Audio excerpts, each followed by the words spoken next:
Today we're talking about Revival Fitness. Is he overbulking? Is he getting sloppy? I know how you kids like 'em sloppy. Lady, you're scaring us.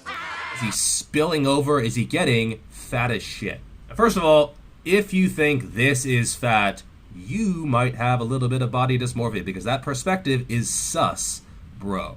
Just because you don't have abs doesn't mean you are obese or fat or unhealthy. There's a middle ground, believe it or not, between being fucking shredded and obese, okay? And that middle ground is where most people should be most of the time. Today we're going to talk about bulking.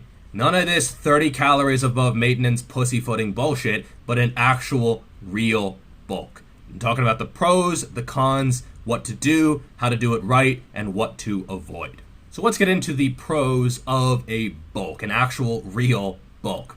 The first is that mass moves mass. Now, you do see some people who are very strong at a fairly light body weight, but typically speaking, the best way to get stronger is just to add overall weight. This is particularly true if you are natural.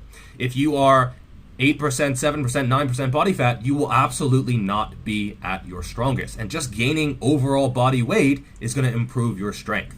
This increase in strength over time will absolutely help you to build muscle. If you look at the vast majority of people, even on YouTube Fitness, the actual naturals, they don't stay lean year round. And most of the people preaching a leaner type of year-round physique, they're not natural. I know, shocking. Some admit it, some don't admit it, but if someone is like, yeah, I stay like 8, 9, 10% body fat year round, odds are they are probably not natural. You look at Geoff Nippard, Sean Alouani, Vitruvian Physique, Omar Isuf, Alan Thrall, Alpha Destiny. All of these guys, even though they have an incentive to stay lean for social media, all of them have been close to 20% body fat, if not above, at some point in their lifting career. And if you look at this, this is very, very common. Almost every single natural lifter who gets big and strong got a little bit fat at some points. Not obese levels of fat necessarily, but they didn't stay in the low teens or 10%, and certainly not under 10%.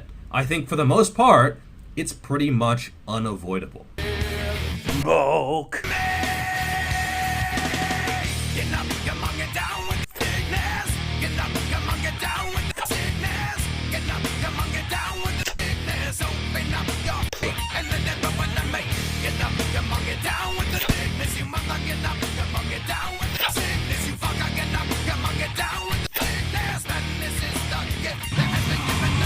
Point number 2, you can definitely get faster growth by adding in a slightly bigger surplus.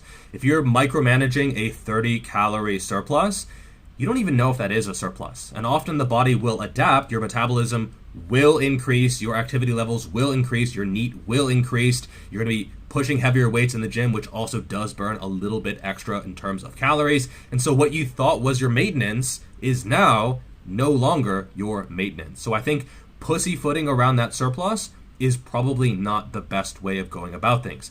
It's very easy to lose fat compared to gaining muscle. And so you might as well get into a decent surplus, accept a little bit of fat gain, and then just cut that fat off later. It's not particularly difficult.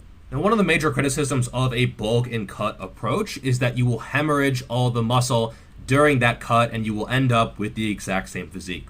This might be true in 2 circumstances. First, you're trying to get absolutely shredded, stage lean. In that case, yes, your cut is going to have to be a really long time, and therefore you are definitely at more risk for muscle loss. Or, number 2, if you go way high in body fat percentage. So if you go up to 30, 35, 40% body fat, yeah, when you're cutting back to the teens, mid-teens, low teens, whatever, you might be at risk for muscle loss. But if you just go from like low teens to high teens, or low teens to even low 20s, I don't really see that being a big issue, especially if you're not trying to get very lean. This is where a lot of people conflate bulking with getting fat as shit. Those might be the same thing, but they don't have to be the same thing. And this can be easily avoided through listening to your body and just keeping a reasonable surplus. Not 2,000 calories per day or something absurd, just around 500, maybe slightly above 500, but not excessive. Now, what are the cons to going on a real bulk? Well, I would say health, but again, only if you go way high in body fat percentage. Your health will not be any worse at 21% body fat compared to 12%. Your blood work should be very, very similar for the vast majority of people. Yes, your insulin sensitivity might decrease slightly, but overall, this should not have a huge impact.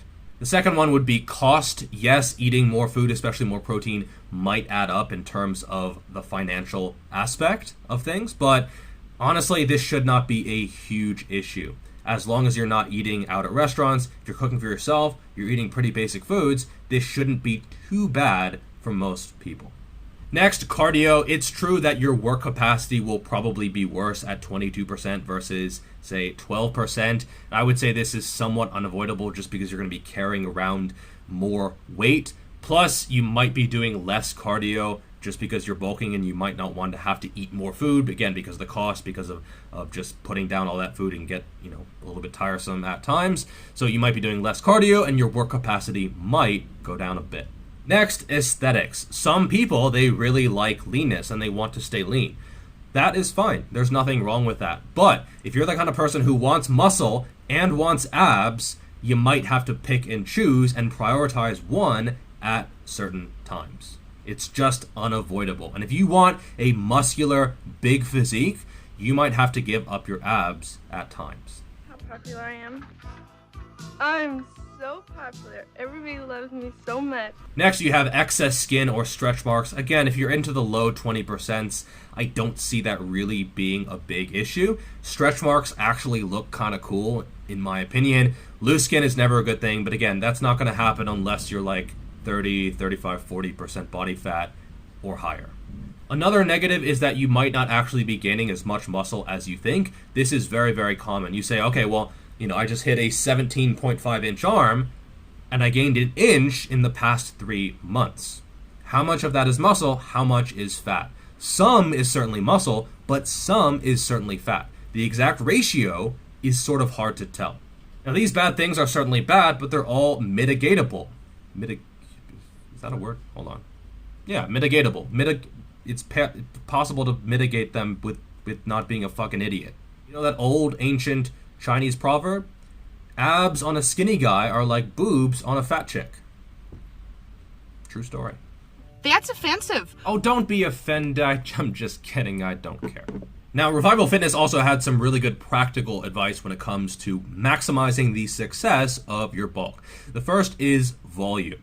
Now, you're probably going to want to increase your volume slightly during a bulk. The logic is that you have more energy going into the system, and so you have a higher work capacity, higher recovery capacity, and therefore you should do more. This makes a lot of sense. Don't go sky high with things, but I would say perhaps a 20 or 30% increase in volume is definitely very reasonable. Some people increase their volume during a cut. That doesn't make any sense at all. What were you doing before? You have less energy going in, less ability to recover, and so now you're gonna do more? This doesn't make sense. This is from an enhanced perspective. Often bodybuilders will increase their dosages during a cut. But if you're natural, this doesn't really make sense.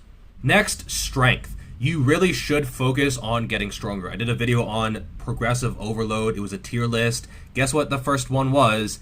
Adding weight to the bar, focusing on getting stronger. It is very important, and yes, volume is important. Yes, there are other factors when it comes to muscle growth, but a big part of it is just adding weight to the bar.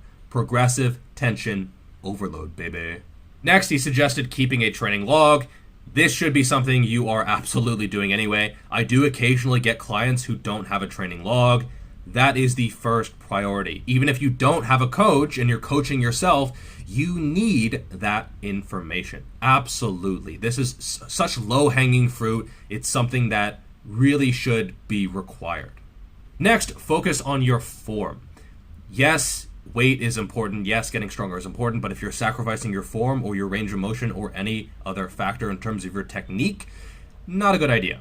Next, he suggested eating foods you like. This makes a lot of sense, especially if you find it difficult to actually get in the calories, which does happen sometimes. You might want to prioritize foods that you like. You'd be surprised how many people prioritize foods they don't like, and then are surprised when they're not gaining weight. You're just not eating enough because eating is not enjoyable at all. He also suggested a 300 to 500 calorie surplus. I think anywhere in that range is fine. You might want to go for 200 at first and then see how you actually gain and then make adjustments as needed. It's important to keep in mind that your maintenance calories, they do change over time, especially over the course of a bulk. Menno Henselman was talking about how he would cut on 1,800 calories, 1,800 calories per day, but at the end of a bulk, he was around 4,000 calories per day. So some people, their metabolisms do adjust upwards when they take in a lot of calories. He also suggested eating vegetables, getting in whole foods, getting in your micronutrients, just generally eating clean with a little bit of the foods you like. Now, do I think he is over bulking? No.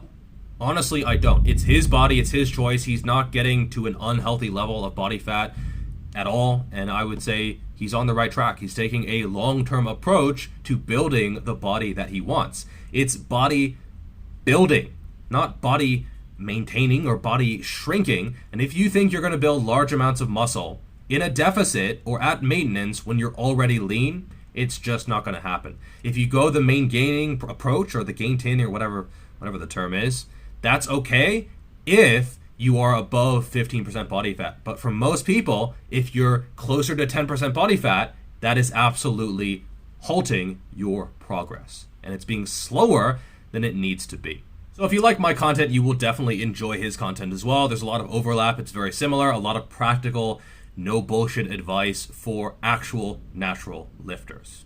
Like yourself. Maybe. I don't know. It could be a fucking fake natural. Well, I'll drop a link to his channel somewhere. You'll be able to find it. You're a smart person. Like, share, subscribe, turn on those notifications so that you decide what you watch, not the YouTube algorithm. And I will see you in the next video. Peace.